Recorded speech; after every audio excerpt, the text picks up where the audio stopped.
Hello, welcome to our news broadcast daily, and following are the highlights. Party General Secretary Viet Phu Chọc chairs National Anti-Corruption Conference. Domestic gold prices rise to 2-month high.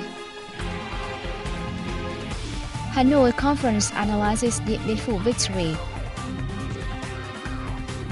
Vietnam news agency photos highlight the Viet Phu victory.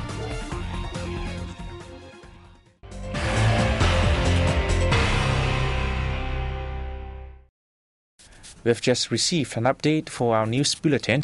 More in the followings. Party General Secretary Viet Phu Chọc received Mexican Labor Party chief Humberto Anaya Gutierrez in Hanoi on May 5th. At the meeting, the Mexican party official expressed his pleasure to visit Vietnam at a time when the Vietnamese people are celebrating the Viet Phu victory that ends French colonial rule in Vietnam. He spoke highly of Vietnam's socio-economic achievement and the country's position in the region and the world. He informed his host of outcomes of his talks with Hoàng Bình Quân, head of the Party Central Committee's Commission for External Relations, where the two sides discussed measures to boost the solidarity, friendship and traditional cooperation between the two parties and people, and decided to further implement the agreement on cooperation between the two parties in the 2010-2015 period. Party leader Chọc spoke highly of the implementation of the cooperation agreement between the two parties over the past time, especially in the fields of healthcare, agriculture and education.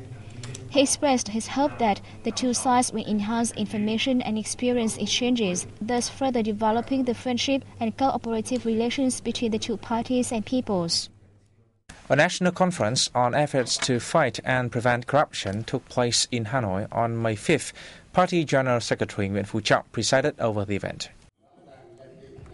Opening the conference, Party General Secretary Viet Phu Chọc, who is also chairman of the Central Steering Committee for Corruption Prevention and Fight, stressed the importance of this event, the first of its kind held after the committee's establishment in early 2013. He noted that although the anti-corruption fight has recorded initial positive outcomes, the issue remains an urgent problem causing great public concern. A report at the conference pointed out the good work in building anti-corruption institutions and conducting campaigns to raise public awareness of the issue. Administrative procedures reform is underway, together with efforts to enhance transparencies in the operation of the state agencies and organizations. The handling of corruption cases also saw good progress, with a number of serious cases put on trial, winning public approval. However, the report underlines that many state agencies and organizations have yet to pay sufficient attention to the issue. Third, perform poorly in self-inspection to detect corruptive acts within their organization. The review and revision of policies, regulations and mechanisms to shore up socio-economic management and prevent corruption is done in a slow manner, failing to meet the urgent demand of the fight, while some preventive measures proved to be ineffective. The conference focused on evaluating the weaknesses in anti-corruption work, identifying devotees and obstacles as well as their causes, with a view to working out solutions to intensify the fight in the time to come. Concluding the conference, Party General Secretary Chọc stressed the need to build and finalize the party's regulations on anti-corruption and adjust mechanisms and laws on socio-economic management to effectively fight corruption. According to the party leader, it is necessary to accelerate public awareness campaign to raise responsibility of branches, agencies, party members and people in the struggle against corruption.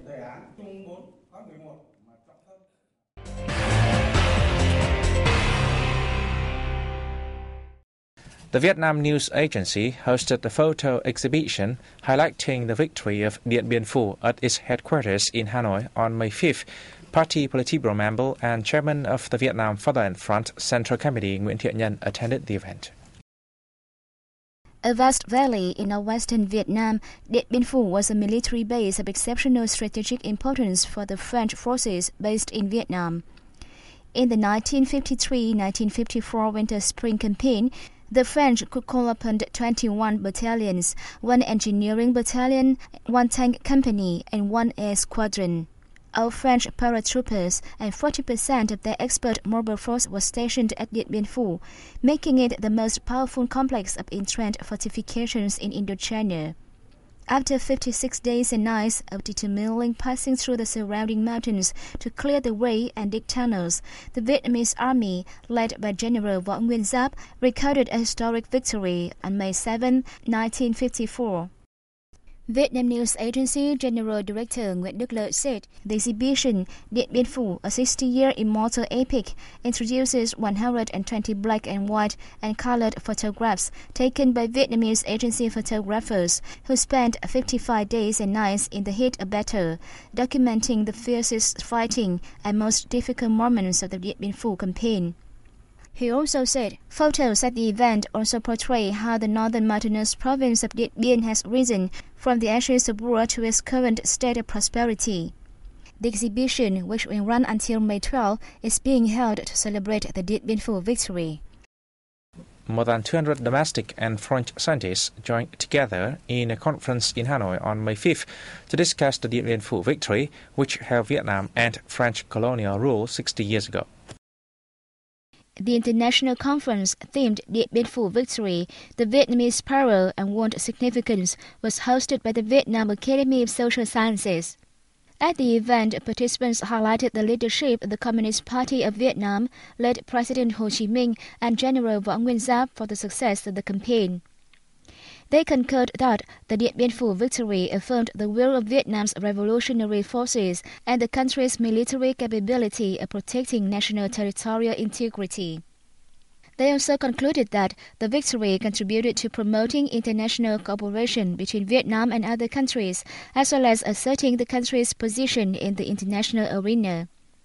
Attendees said the success also helped create a great change in Southeast Asia and the world, as it opened a new period in the national liberation movement in many countries, especially in Asia, Africa, and Latin America. My presentation at the conference focuses on farmers' contributions to the Điện Biên Phủ campaign. During the battle, they contributed not only rice but also their physical strength. My writing reveals the solidarity and the alliance of three Indo-Chinese countries of Vietnam, Laos, and Cambodia during the fight against the French. The same day, at a seminar on the same issue held in Ho Chi Minh City, scientists affirmed the victory was made based on the mutual trust between the people and the Communist Party of Vietnam, among others. Amid the global atmosphere ahead of the upcoming United Nations Day of Vesak, the Vietnamese Buddhism's followers in Japan celebrated Buddha's birthday at Nishinkusu Pagoda in Tokyo on May 4th. The pagoda has long served as a place for the Vietnamese to worship. Ambassador Đoàn Xuân Hưng highlighted the day of Buddha's birth, enlightenment and death as an occasion for embracing ties among the overseas Vietnamese in Japan. The Buddhist monks, nuns and followers are hoped to make more contributions to the development of the Vietnamese community in the host country, Hưng said. Most Venerable Yoshimitsu Daiichi sent his best regards to the expatriates and expressed his pleasure at the active operation of the Vietnam Buddhist Association. The ceremony concluded with a ritual of bathing Buddha.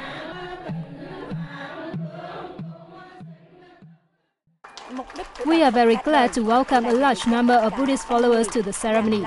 It shows our culture of always remembering our origin wherever we are.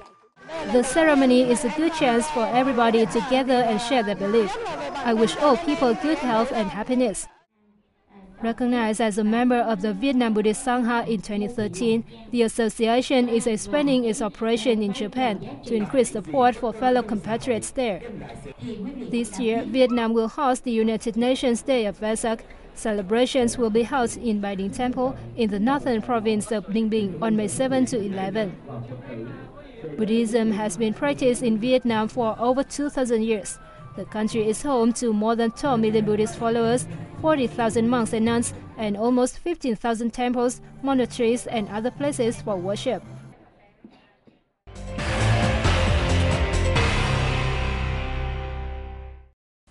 Domestic gold prices saw their strongest increase in the last 2 months, growing up to 170,000 Vietnam dong per till to around 35.63 million dong.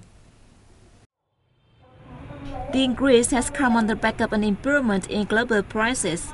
Traders said gold's ability to hold about key technical support at $1,275 an ounce set the stage for reversing initial heavy losses that followed data showing U.S. job growth had increased in April at the fastest pace in more than 2 years.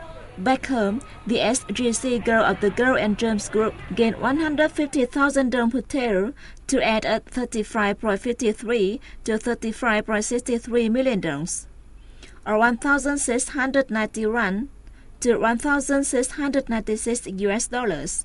Since the beginning of this year, local prices have hovered around 35 million dongs per till. Bảo Tín Minh Châu SGC Gold also rose to finish at 35.54 to 35.63 dong per till. Gold experts predict that prices will go down this week.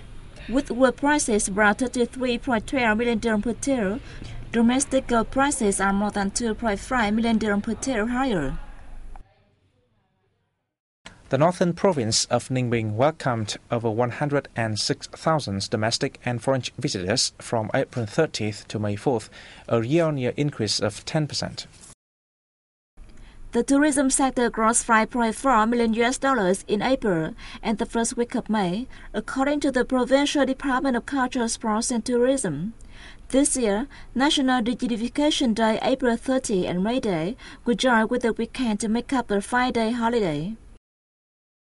The stunning Trang An Eco-Tourism Complex, which is dubbed as Vietnam's inland Hạ Long Bay, together with the former Royal capital Hoa Lư, the Franciscan Stone Cathedral, and the Briding Pagoda, a cluster of Buddhist architectural structures, are among the most popular destinations.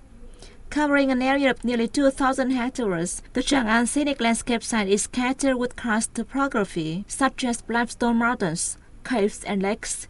It is seeking the UNESCO recognition as World Natural Heritage. The province is also gearing for the 2014 United Nations Day of Vesak, the day of Buddha's birth, enlightenment, and death, which will begin at the spiritual tourism complex of the Briding Pagoda on May 7th to 11th. The event, the second of its kind hosted in Vietnam, is expected to welcome about 5,000 guests, including 1,500 from 95 countries and territories abroad. Ninh Giang district in the northern province of Hải Dương is well known across the country for its specialty, bánh gai, a kind of glutinous rice cake blackened by green rami leaves. Let's see how the cake is made. At the rare old age, Bùi Thị Tới is among a few remaining people that still make gai cake today. Though it's sad, the traditional trade appeared around 700 years ago in Ninh Giang district. In the past, gai cake was only served during Tết and anniversaries. Now it is made all year round and has become a special gift for visitors to Hải Dương province.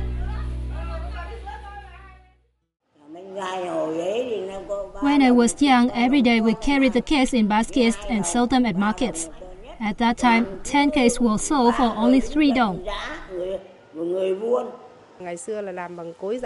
In the past, all the steps to make gai cake, such as crushing and sifting the ingredients to leave the powder, were made by hand, not with the help of machines like nowadays. We also got the sweetness from sugar cane instead of sugar. It's not difficult to make gai cake, but the preparation steps are very sophisticated. The crust is made from glutinous rice powder and crushed green rami leaves. Green rami leaves looks like mulberry leaf. After it is well mixed with glutinous rice powder, it will be added with sugar or sugarcane syrup, but not too much or the cake will be too sweet. Every step is important. The rice must be from Nam Sac district of Hải Dương province or from Thái Bình province. The mung bean used must also be of the best quality.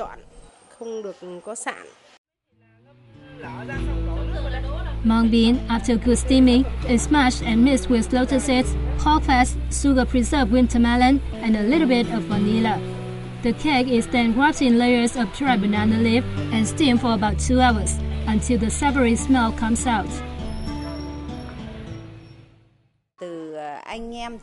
All people, no matter where they are from, love Ninh Giang cake for its taste and fresh ingredients. No one knows exactly when the first sky cake was made in Ninh Giang, but the simple yet tasty cake has long been a specialty that cannot be missed if you visit Hải Province. And that concludes our news. Thanks for watching and see you next time.